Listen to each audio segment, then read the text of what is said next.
Olá, viva! Bem-vindos a mais um episódio do Inov Talks. O convidado de hoje é o Rui Bairrada, CEO da Doutor Finanças. Olá, Rui, bem-vindo, antes de mais. Olá, João. Obrigado eu pelo convite. Eu é que agradeço a tua disponibilidade para estares presente. Começo por questionar aquilo que são os teus principais highlights do teu percurso profissional e como é que surge na sequência desse percurso a Doutor Finanças. Olha, vou tentar não ser muito longo, nem maçudo.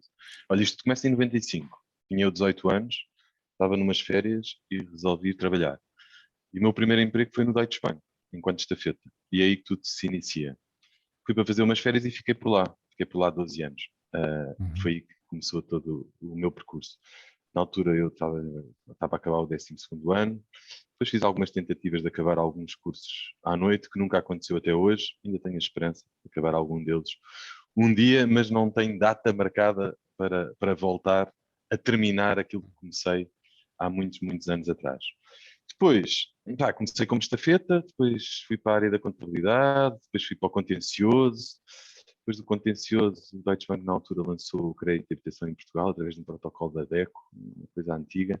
Há uns anos fui convidado para ir para a área comercial e os meus últimos anos no Deutsche Bank foi como especialista de crédito de habitação e sempre ligado ao crédito de habitação.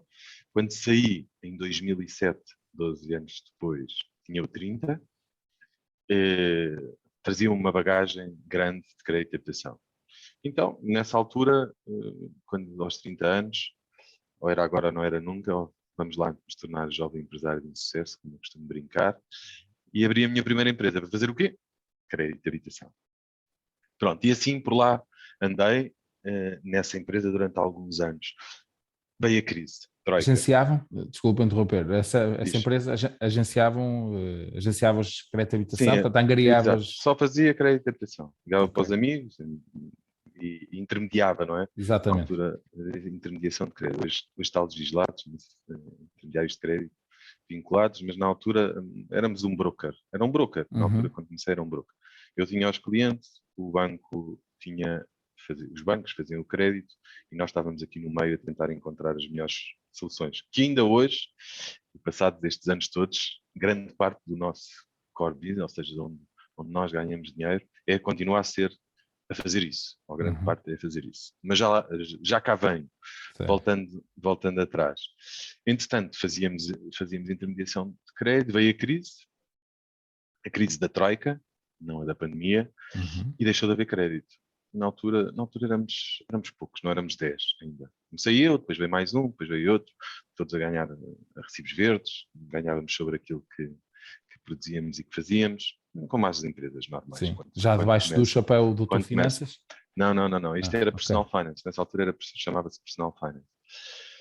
Vem a crise, vem a troika e ai, ai, ai, ai, ai, ai, a única coisa que nós fazíamos e ganhávamos dinheiro. Nós, desde a origem até hoje, nunca cobrámos nada a pessoas, nunca cobrámos nada a clientes. O nosso negócio sempre foi, desde 2007, quem nos paga é os bancos, as financeiras e as seguradoras, levámos para lá clientes, como custo de aquisição de cliente. Portanto, nós estávamos completamente vinculados, eram os bancos que nos pagavam. Deixou de haver crédito e nós, ai, ai, ai, o que é que vamos fazer? O que é que vamos fazer? E na altura surge a ideia de. Já vou chegar ao doutor Finanças, na altura surge a ideia de, bem, temos contactos nos bancos, a malta está toda aí para insolvência, Portugal está cheio de problemas, montes de gente a não conseguir pagar as prestações, vamos lá tentar ajudar. E nessa altura trocamos o crédito, fazer crédito novo por reestruturar crédito. E então, durante alguns anos, até 2014, que nos focamos essencialmente em reestruturar crédito. Ou seja, pegar nas famílias que estavam com dificuldades em pagar as suas prestações e ajudá-los a baixar, a negociar com cada banco, com cada credor, de modo a que eles conseguissem cumprir com as suas obrigações. Na altura tivemos muita sorte, em 2013, acho eu, e fomos contratados, na altura foi o nosso primeiro grande cliente, pela Jerónimo Martins, que tinha o FES, o Fundo de Emergência Social, que ajudava os colaboradores. Então contrataram-nos para nós ajudarmos os seus colaboradores a reestruturar a sua vida financeira. E foi aí que iniciou uma nova área de negócio e na altura, depois da Jerónimo Martins veio a PT, veio, sei lá, montes de empresas que nos contratavam para nós ajudarmos os seus colaboradores a conseguir reestruturar os seus créditos. E ofereciam esse serviço aos colaboradores, é isso? Ou seja, como forma de alguma forma, um benefício, não é? Seja, havia empresas que ajudavam nessa altura, houve muitas empresas a ajudar na área da alimentação, na área da saúde, e houve algumas que quiseram ir um bocadinho mais além e ajudar também os colaboradores. Remontando a esse tempo, nós atravessámos uma fase dificílima, mesmo em termos de recursos humanos, imensas penhoras que chegavam, imensa gente que deixou de conseguir cumprir com as suas obrigações. Portanto, foi uma forma que algumas empresas também acharam que era uma forma de ajudar também, como o Frank benefício, os seus colaboradores. E neste âmbito, e agora estou mesmo a chegar ao Doutor Finanças, a Câmara de Cascais também nos chama. Também nos chama e nós vamos a uma reunião com a Paula Silva, que era a vereadora dos Recursos Humanos, também para ajudar, para criar um programa para ajudar os colaboradores da Câmara. E nessa reunião, estávamos a fechar as condições, estávamos a fechar tudo e a vereadora Paula diz: Rui, devíamos ter aqui um nome que fosse mais apelativo para as pessoas, que as pessoas percebessem. E eu do nada disse Doutor Finanças.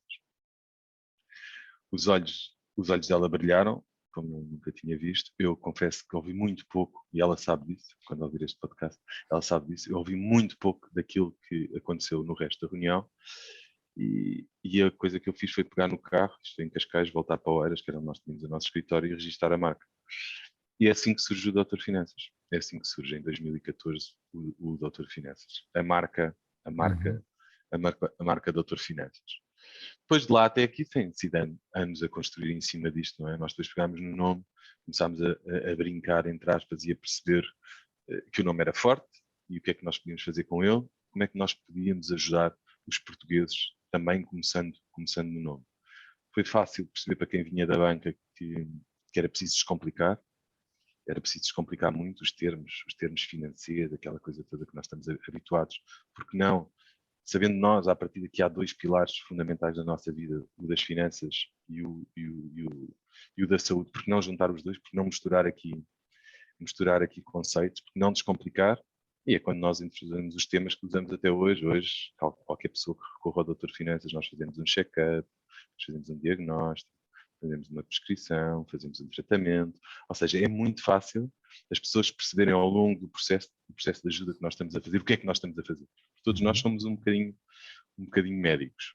Também dizer-te que em 2014 para nós ficou claro, eu costumo dizer que é um dos maiores sucessos do Doutor Finanças de hoje, se é que podemos dizer que o Doutor Finanças tem sucesso hoje, foi começar a escrever. Em 2014 nós percebemos que o futuro passava pelos conteúdos. E é nessa altura que nós começamos a escrever muito. A escrever mesmo muito. Hoje nós somos conhecidos como um portal de literacia financeira. Hoje nós escrevemos 4 artigos por dia no nosso portal. Temos mais de 1 milhão de pessoas a consumir os nossos conteúdos por mês no nosso site, mais de 10 milhões por ano. Vamos passar os 10 milhões este ano.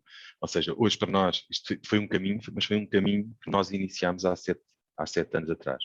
Começámos a escrever muito, nessa altura também, ainda quando nós iniciámos este processo, não havia muito crédito ainda, não se tinha recuperado totalmente da crise da Troika, estava a dar os primeiros sinais. Nessa altura também escrevi o meu primeiro livro, Como Acabar com as Dívidas, e os conteúdos foi uma parte muito importante daquilo que nós fazemos hoje. E depois foi acrescentar valor. Numa altura nós vivemos de fazer, ou seja, a nossa fonte de rendimento é do crédito, é da ajuda que nós damos aos portugueses, nomeadamente a encontrar o melhor crédito de habitação, a transferir um crédito com melhores condições, a tratar do crédito pessoal, a consolidar crédito, nos seguros. Também temos um mediador que é o Doutor Finanças Protege, ou seja, é aí que é a nossa fonte de rendimento. Mas há 2 anos atrás nós mudámos um bocadinho o nosso propósito, deixámos de querer ser o número 1 do intermediário de crédito em Portugal e passámos a querer ser a referência da literacia financeira em Portugal. Então hoje nós estamos muito focados em perceber, por um lado, como é que acrescentamos valor às pessoas e, por outro, como é que nós podemos deixar alguma pegada, como é que nós podemos deixar alguma ajuda a letrar um bocadinho mais os portugueses. Hoje somos 165, não é? Em 2014 éramos 5, quando iniciámos este projeto do Doutor Finanças. E hoje somos 165 pessoas, muitas delas ou grande parte delas, não só nas áreas comerciais, mas também nas áreas de inovação. Nós hoje somos considerados uma das 30 fintechs mais promissoras em Portugal, porque desde cedo também percebemos ter a nossa própria equipa de inovação, desenhar as nossas próprias ferramentas, também tornávamos de alguma forma também diferenciadores. Foi isso que nós fizemos. Hoje todas as ferramentas que nós usamos para contacto depois com as mais de 6.000 pessoas que nos pedem ajuda por mês, foi desenvolvida por nós. A ferramenta é completamente interna. Também cedo percebemos que se fazíamos conteúdos, queríamos ter a nossa própria equipa de conteúdos a fazê-lo.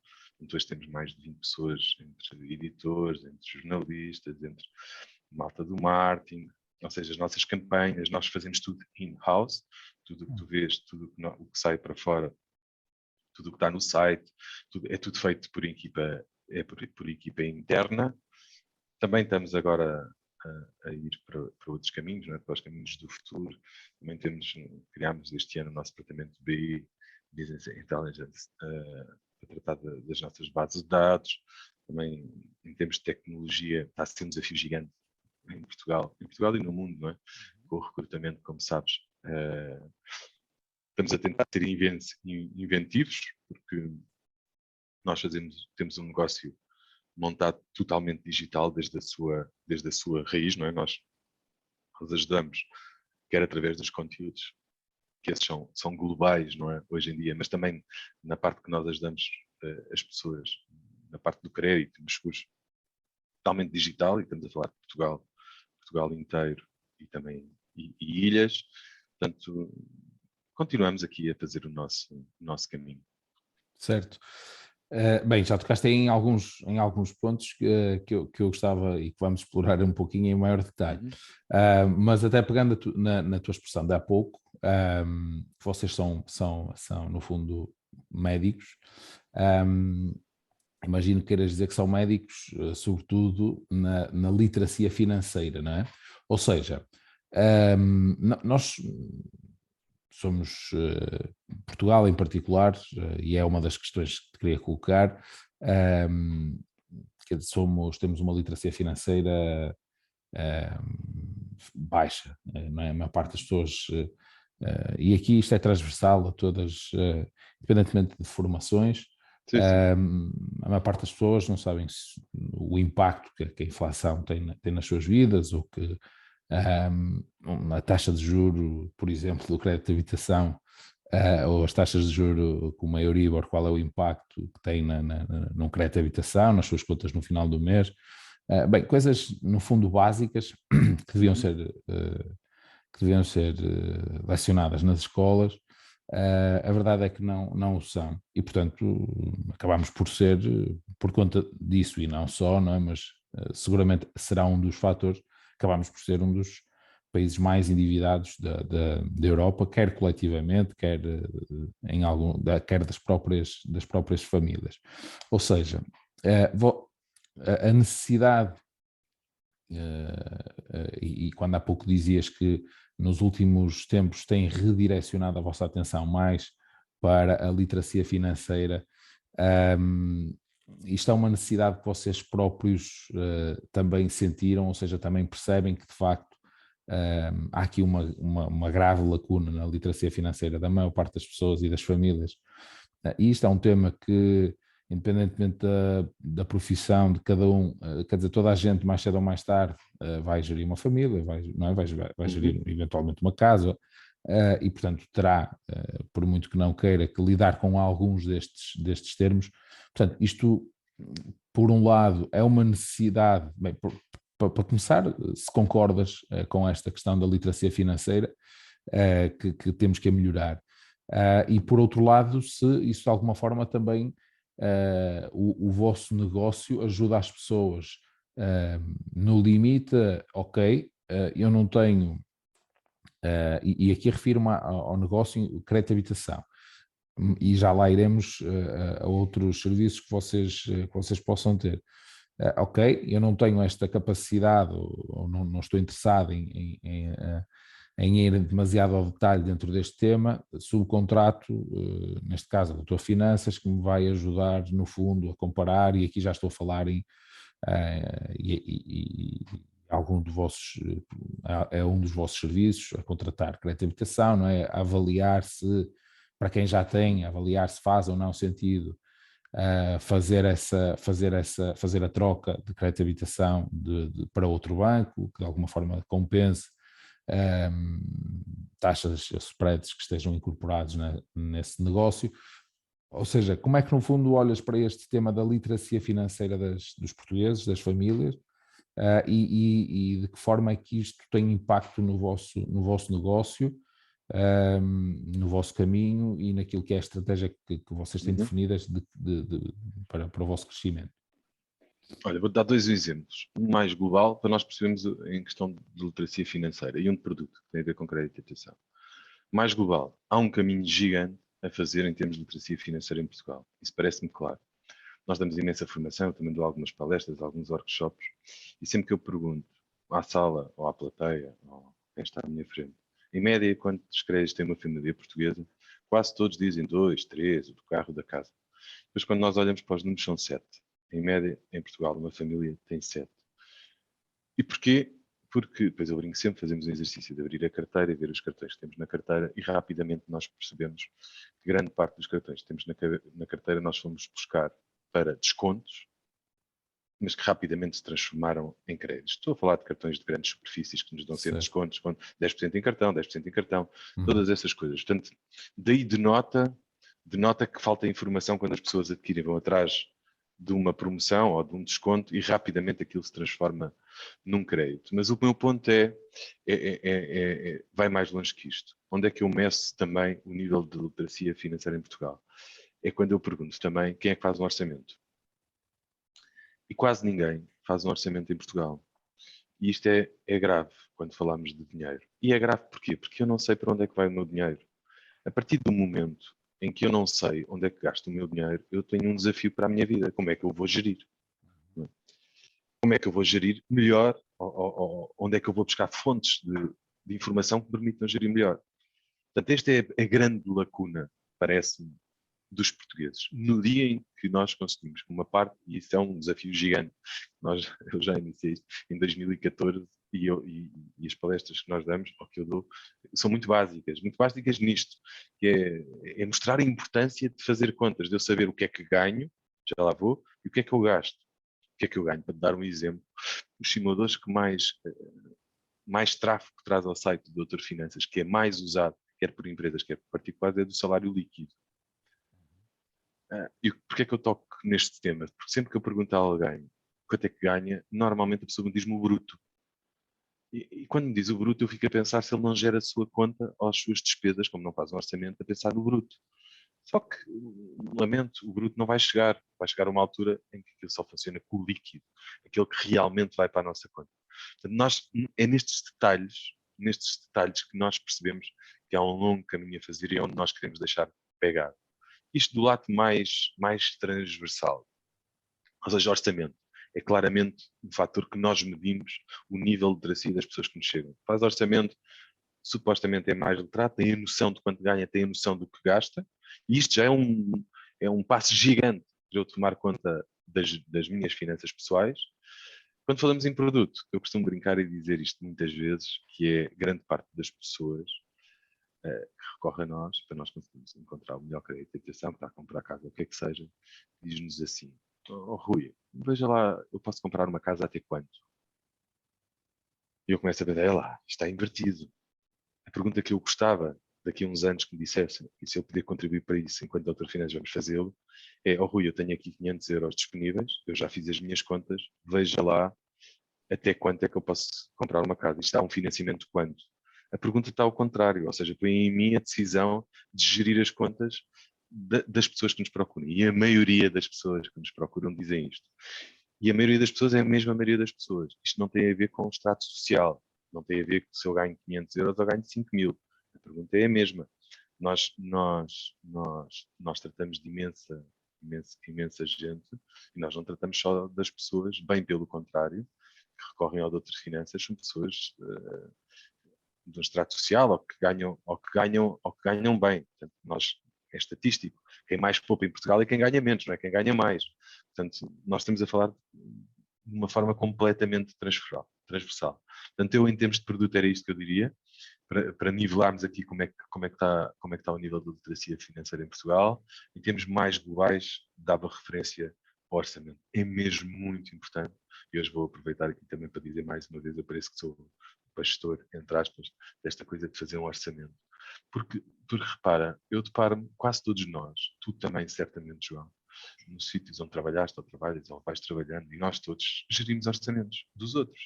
Passamos a vida, damos um budget, nem que seja uma coisa pequena. Olha, tens aqui 200 euros para fazeres este evento, ou o que seja. Estamos sempre a gerir o dinheiro dos outros. E sabemos que só podemos gastar aquilo. Temos aquela... E esforçamos para cumprir o budget, senão lá vem o nosso chefe e nos dá na cabeça, ou o que quer que seja, ou não conseguimos fazer, ou o que quer que seja. Depois chegamos a casa e relaxamos. Porquê que não é igual? Porquê que eu em casa não faço o mesmo que faço os dias todos a fazer? Porquê que eu não giro bem o meu dinheiro? Porquê que eu não sei onde é que eu gasto o meu dinheiro? Porquê que eu não me pago primeiro a mim? É outra coisa, não é? Os níveis de poupança são baixos, também se nota a iliteracia. Agora, os números mudaram, agora com a pandemia, com as moratórias das maiores taxas de poupança que existem nos últimos anos. A malta deixa de pagar o crédito de ação e poupou.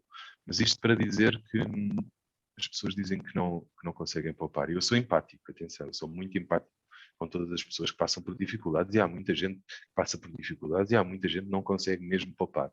Mas na maioria, quando eu estou a falar transversalmente para toda a gente, quando me diz que não consegue, como consegue pagar, eu pergunto, imagina que ganhas 1.500 euros e tens uma transferência automática, ou 1.000 euros, vamos baixar um bocadinho o patamar, ganhas 1.000 euros, fazes uma transferência automática de 20 euros ou de 50 euros, de um valor que tu achares, a dizer ordenado, Rui Bairrada, para outra conta.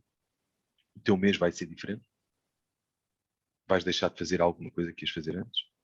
Se a primeira coisa que tu fizeres quando receberes o ordenado for pagar-te a ti mesmo, até porque faz sentido, não é? Foste tu que trabalhaste, foste tu que te esforçaste, foste tu que te levantaste todos os dias às 7, deitaste tarde e que levaste com o patrão e que tiveste que ir pôr os punhos à escola e que andaste naquele stress absoluto. E o que é que a maioria das pessoas faz? Quando recebe o ordenado, distribui para os ricos. Não é? Nós costumamos brincar com isto, chega o dinheiro à conta e eu distribuo para os milionários todos. Não é? Basta pensarmos para onde é que vai grande parte do nosso dinheiro quando entra na nossa conta. E depois sobrar, lá no fim do mês, aquela coisa de sobrar no fim do mês logo me paga a mim mesmo. Não, está invertido. Isto são pequenos, eu estou a brincar, eu costumo dar muitos exemplos mais concretos, porque acho que assim, se tomarmos algumas medidas, por pouco que sejam, nós temos a contribuir para que haja uma maior literacia financeira. E este é mais um fator. Sim. Fazer um orçamento, saber para onde gasto o dinheiro, pagar-me a mim, primeiro. Eu, ao pagar-me a mim, quando chegar ao final do mês, eu tenho aqueles 20 euros de lado. Eu fico capaz de poupar ou não? Agora, se eu chamar poupança, é um nome fofinho. Nós vamos todos achar que não conseguimos poupar. Se pagar o ordenado, se pagar a mim, se calhar, ao final de 6 meses, eu tenho uma agradável surpresa. A minha vida não mudou nada. Bem pelo contrário, eu controlei, já bebi menos um café por dia, porque eu percebi, quando fiz o orçamento, quanto é que gastava por café por dia ou por mês. Nós, deixa-me terminar de dizer só isto, nós desvalorizamos muito o dinheiro, também é outra coisa que nós sentimos. Nós passamos a vida a desvalorizar, a dizer, são 5 euros, são 10 euros, são 30 euros, desvalorizamos os montantes, o dinheiro em si. Só que nos esquecemos que o mês tem 30 dias, ou 31, ou 28 de fevereiro, e isto somado todos os dias no final do mês faz diferença. Tudo somado faz diferença. E quando nós tomamos consciência, e nós só conseguimos tomar consciência se fizermos o dito do orçamento, quando nós tomarmos consciência de onde ou para onde está a ir o nosso dinheiro, então nós vamos tomar conta dele. Nós vamos poder tomar decisões mais conscientes, com base em informação, e não achar que não chega, ou que desapareceu, ou que, eu vou ao multibanco, ganho 20 euros, também brinco muitas vezes com isto, olho para o outro, mas que raio, para onde foi o meu dinheiro? Passamos a vida nisto, sempre a dizer para onde foi, mas depois não respondemos à pergunta. Portanto, é nestas pequenas coisas que se faz o caminho, como diz o outro, faz-se caminhando. Certo. Bem, eu não consigo discordar em nada do que disseste e revejo muito nessa linha e pessoalmente até me faz bastante confusão e acho que é uma questão também de conceito e de literacia, de educação financeira. Muita gente fazer as contas, por exemplo, quando vai contrair um crédito, seja para o que for, e aqui até coloco o crédito de habitação de lado, porque se pudermos, não sei, na minha opinião, mas se pudermos enumerar a importância dos créditos, não é? Que nós temos a título pessoal, o mais importante é o da habitação, de alguma forma, não é? Porque os outros, em princípio, depois são para consumos de outro tipo de produtos que, por um lado, desvalorizam em princípio, por outro, muitas vezes já estamos a falar na lógica do lazer, etc. Portanto, não são tão preponderantes como uma casa. E a maior parte, ou muitas pessoas, também de forma transversal, independentemente da formação, faz as contas à mensalidade e não ao conceito. Isto até é válido para a lógica de crédito e para a lógica de investimento, ou seja, faz as contas ao mês, ou seja, ok, quanto é que está por mês? O que seja, vamos pensar numa moto, por exemplo, não é? Pode ser a viatura principal, muitas vezes de lazer, ok, quanto é que está ao final do mês? Dá 100, 200, 300, como é? Consigo ou não pagar? Não faz contas, portanto, ao negócio em si. Não percebe muitas vezes a quantidade de juros e taxas e outros encargos que existem associados ao crédito. E, portanto, desde que naquele dia, naquele momento, em função daquilo que é aquele rendimento líquido que entra, não é? Porque depois um crédito destes é contraído a 4, 5, 6 anos, não é? Quer dizer, ou seja, a maior parte das vezes nós sabemos o nosso dia de hoje, não sabemos o da amanhã, ou daqui a 2 anos, ou daqui a 3, e se calhar vamos gerindo ali quase sem folga, como dizias há pouco, no final do mês logo se vê se sobra alguma coisa ou não. Portanto, só este, e não sei se concordas, a mim pessoalmente faz-me alguma confusão esta forma de encarar, por exemplo, um crédito, ou mesmo um investimento. Isto passa-se quando alguém está a pensar, por exemplo, investir no imobiliário, que é aquele investimento mais tradicional, não é, da nossa da realidade em Portugal.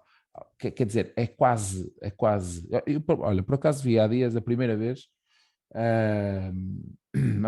num artigo, portanto, num órgão da Generalidade, portanto, já não me recordo exatamente qual foi o jornal, basicamente um artigo a dizer que o investimento em imobiliário podia nem sempre ser um bom investimento, que parece lógico, porque isto no fundo é um princípio transversal, parece-me a mim a tudo.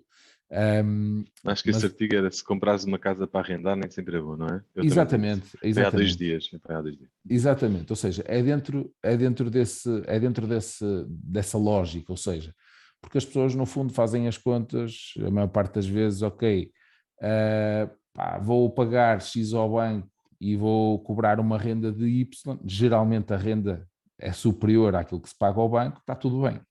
E estamos a Não comprometer. fazemos é a conta dos 28% que temos que pagar sobre as rendas. Sim, e E aí, depois se não puseres e em todos os cima, outros não é? custos, não é? Dos Uhum, condomínios, dos uhum. IMIs, das imobiliárias depois, e do risco inerente, não é? À alteração constante de poder, quer dizer, no limite de estar 6 em 6 meses a mudar de inquilino. Ou seja, isto parece uma verdade universal na cabeça de quase toda a gente, pelo menos esta é a percepção que eu tenho.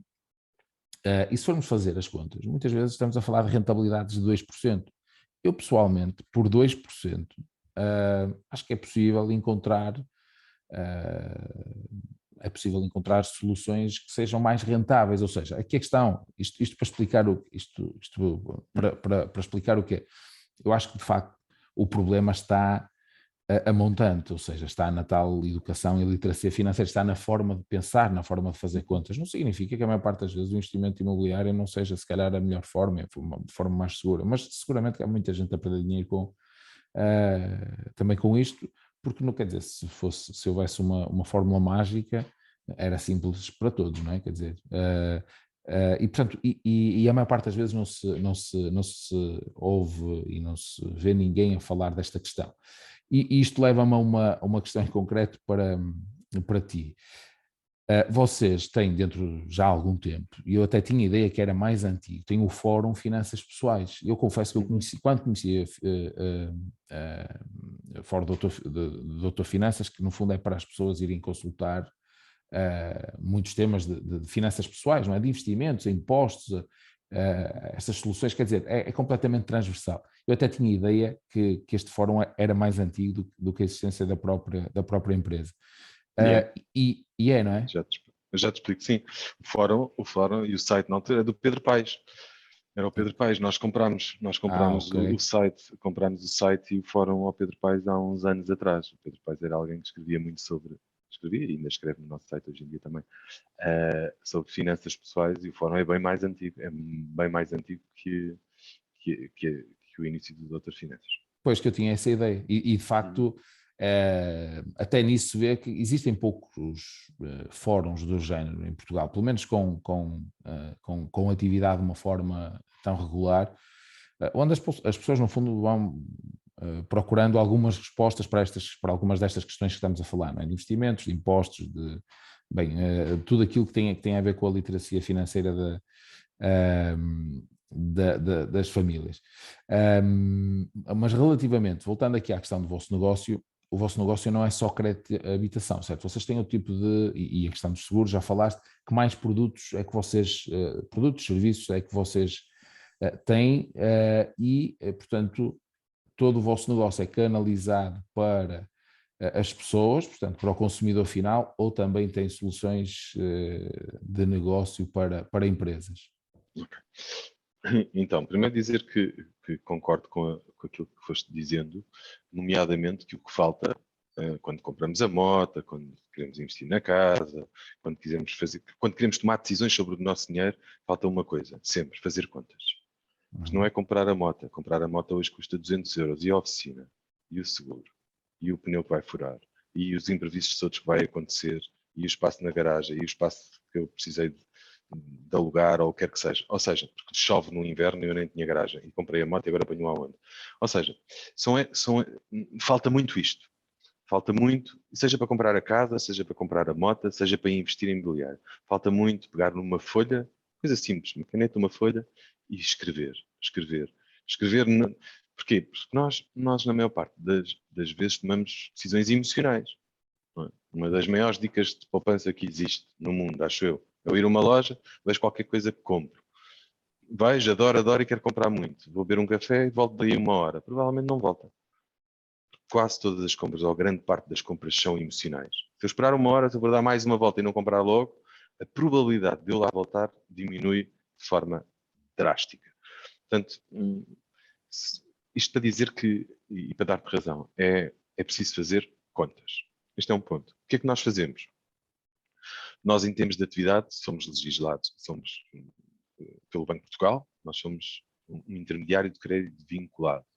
Além disto, temos uma mediadora de seguros, dividindo os dois. O que é que o intermediário de crédito pode fazer em Portugal? Pode intermediar crédito, seja ele crédito de habitação, seja ele crédito pessoal, consolidado, tudo o que tem a ver com crédito. E isso nós fazemos para os particulares. Okay? É uma das nossas atividades, é daí que advém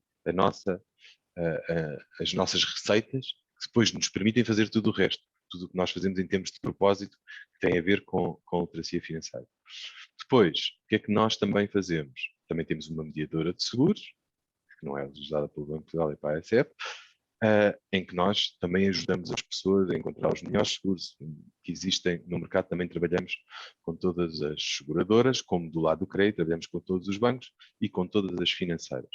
O nosso negócio está montado em cima disto, no que a intermediário de crédito diz respeito e no que a mediador de seguro diz respeito. Depois, o que é que temos mais? O que é que fazemos mais?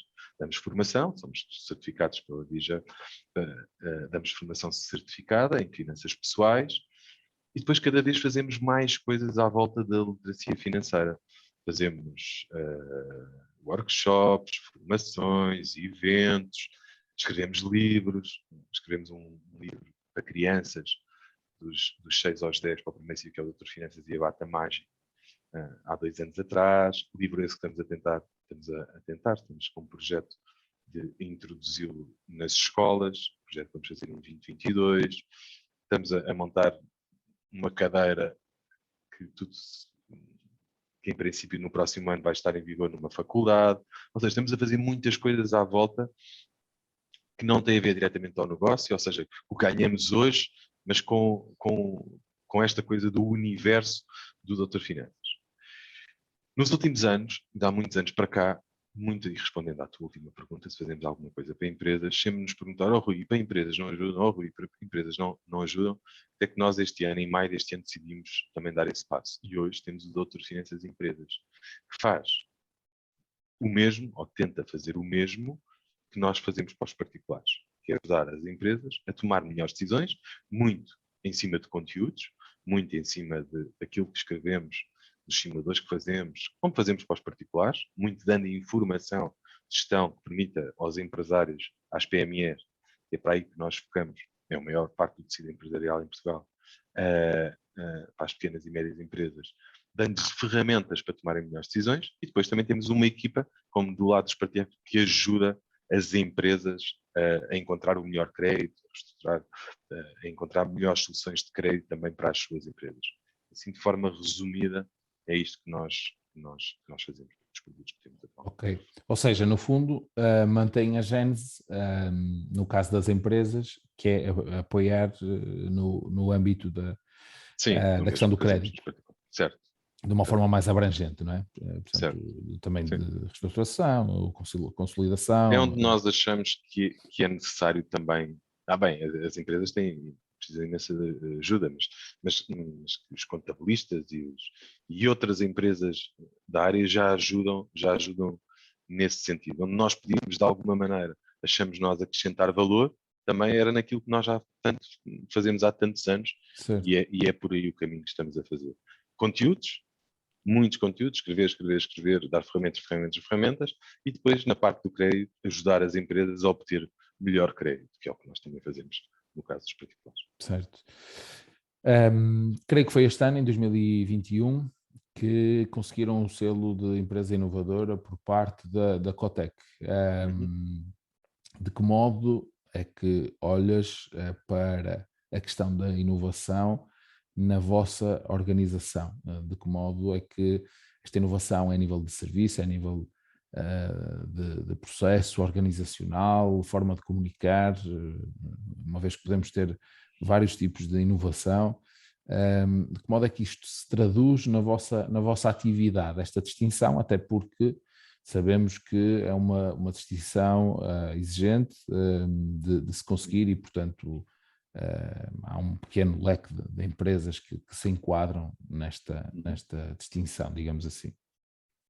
Olha, é um bocadinho da junção de todas as que acabaste de falar. Inovação para nós está no nosso ADN. Nós, como nascemos digitais em 2014, temos um único escritório onde estamos todos em Miraflores e falamos para o país inteiro, e a partir do próximo ano esperamos nós para o mundo, vamos começar a fazer esse caminho. Portanto, desde muito cedo que nós colocamos inovação naquilo que fazemos, em tudo o que nós desenhamos. Como dizia há bocadinho, e uma das coisas que também vou à distinção do prémio, nós temos a nossa própria fintech cá dentro. Não é? Nós desenvolvemos as nossas próprias ferramentas. Ferramentas essas que são criadas para tirar dor, quer do nosso lado, quer ao cliente. Não é? A experiência, o que estamos a dizer, o que nós transformamos, ou que estamos a tentar transformar, é a experiência do cliente, em termos de, por exemplo, pegando outra vez no exemplo do crédito e habitação, qual é a experiência que o cliente pode ter? Qual é o funil, não é? Desde que entra. E aí vem a parte dos conteúdos. Não é? Entra no site, qual é a experiência que ele tem? Ele preenche uma lead, põe um número de telefone e um número de contribuinte e a documentação vai toda ter ao e-mail dele passar 30 segundos. Ou seja, hoje tu tens um processo inovador, não há? Bastante inovador, que está constantemente a ser melhorado, temos as nossas equipas de desenvolvimento sempre a melhorá-lo, e nós todos sabemos, e nós já vimos isso há alguns anos para cá, que o futuro é por aí, não é? O futuro é a inovação. O futuro, as pessoas hoje em dia não querem ir ao balcão, não querem sair de casa, querem ter tudo no telemóvel e decidir tudo o que têm para decidir no telemóvel. Portanto, nós estamos a tentar, de alguma forma, acompanhar esse futuro que está perto. Também dizer que o Covid acelerou tudo, não é? Nós recuamos 1 ano e meio, 2 anos. Eu falava numa API com um banco e torciam todos o nariz. Isso é impossível. O legacy que trazemos para trás, o compliance, o legal, eu estive lá 12 anos também. Era impossível. Uma API era assim uma coisa que estava longínquo. Todos nós sabíamos que ia acontecer no futuro, Nós achávamos era que em 2021 já estávamos ligados a bancos por APIs, que é o que acontece hoje em dia. Portanto, o Covid trouxe muita coisa má e continua a trazer muita coisa má, mas também trouxe coisas boas no que a isto diz respeito. Mas de manhã eu estava numa reunião com um banco em que em janeiro, mais uma vez, vamos dar já estamos a falar as reuniões hoje em dia já há APIs e como é que nós podemos ser inovadores, como é que nós podemos em conjunto potenciar e melhorar a experiência do cliente. Portanto, eu diria que é um bocadinho a junção de tudo, vem desde o início da origem, que é o conteúdo, onde tudo começa no site. Mas nós podemos dizer que o nosso site é o nosso coração, os nossos conteúdos é o nosso coração. Depois, desde que o cliente lê um artigo, até que preenche uma lead, depois como é tratado o processo, que é de forma já com alguma engenharia artificial, o cliente entra e até ter a documentação toda junta, não está, parece que está a falar com um dos nossos especialistas, mas ainda não está. Portanto, todo esse processo daquilo que nós temos vindo a fazer, deu para preencher os requisitos todos na candidatura e deu para sermos uma das empresas certificadas para a Cotel. Certo. Ou seja, apesar de terem nascido, portanto, já totalmente digitais, não é? Em 2014, portanto, eram digitais na relação com o cliente, mas internamente, e fruto Não, até do... não nas ferramentas. Eu sou do tempo de 2014, nós não... Hoje, o Doutor Finanças é frio de papel, não há papel dentro do Doutor Finanças. Hoje não existe papel. Quando nós começámos em 2014, eu lembro, não havia quem estava à minha frente na secretária. Era resma, estávamos todos submersos. Então, em créditização, como sabemos, é um processo que, em termos de documentação, pede bastante e tem bastantes páginas. Estávamos completamente submersos. Isto é um caminho que nós temos feito desde 2014 até hoje. Nós começámos sem nada. A primeira coisa que nós fizemos quando começámos o Doutor Finanças, o mais tecnológico que nós tínhamos, era um microsite com a minha fotografia com os cartões de crédito e com uma bata vestida e com um formulário de pedir um número de telefone e um e-mail. E depois, a partir daí, era tudo em papel. E há moda antiga pedir documentos por e-mail, aquelas coisas. Não se usa e-mail nas outras finanças. Hoje é tudo feito dentro da área pessoal do cliente. Portanto, foi um caminho que nós fomos fazendo até hoje.